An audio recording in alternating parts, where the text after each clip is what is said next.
Hi everyone, and just a quick update because it's been an eventful couple of weeks. Last week I was in the rural Midwest heading back to Chicago's O'Hare Airport, and on a state US highway going at speed I struck a deer, and the rental car took it on the chin. It was horrific as I had a front row seat to see the consequences of the high-speed impact. And it was fortunate that, or people were kind in that they stopped and asked to make sure that we were okay. We were not hurt, thankfully.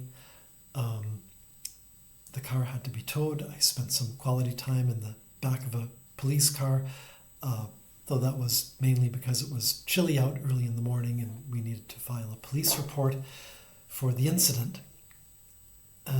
We still managed to make it to the flight.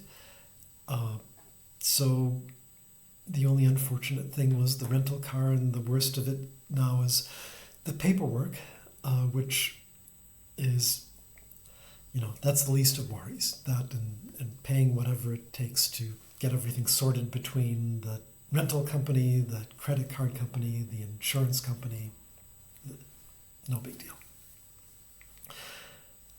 So anyway, today was important because I was out on my bicycle in the leafy exurbs and came across a deer.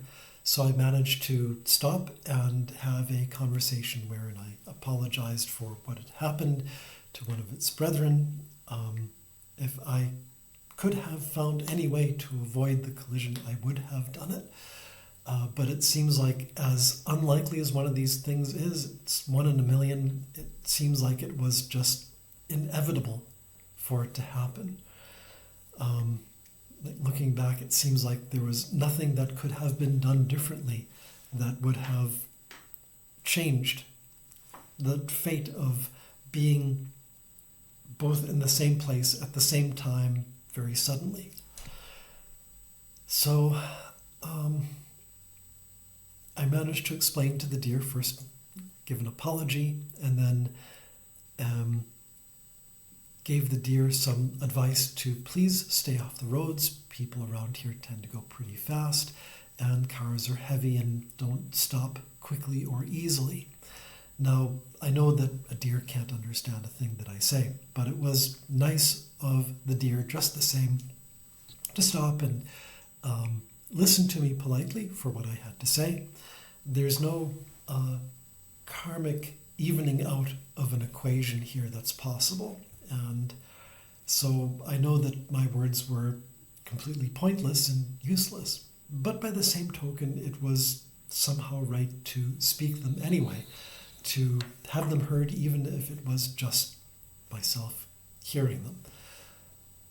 And so life goes on for those of us who were spared. And it just shows that there is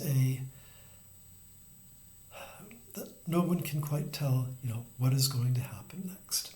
And it's only in retrospect that we see kind of like I said, the inevitability of things turning out the way that they do. So I'll close it by saying that in the oddly circular way that these things sometimes go, it turns out that this weekend we were out with the breeder of the puppy that we're going to be adopting. And we have, one of two candidates, both of whom we would be very happy to own, to become the new pet owners. And so we got to meet both of the puppies, and probably by the end of this month we will be new dog owners or new pet owners yet once again.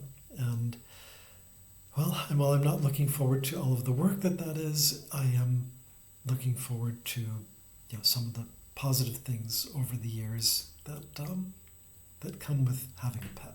So none of these things equate. None of them balance. None of them cancel each other out or change the the weight of these equations, but it does seem like somehow these things connect, of things that end, things that begin, and the constant pace of change. So anyway, that heaviness is all that I've got today, but I hope wherever you may be that you are doing well and that you don't face any of these same difficult experiences. And so with that, I will wish you a good morning, evening, and good day. Bye for now.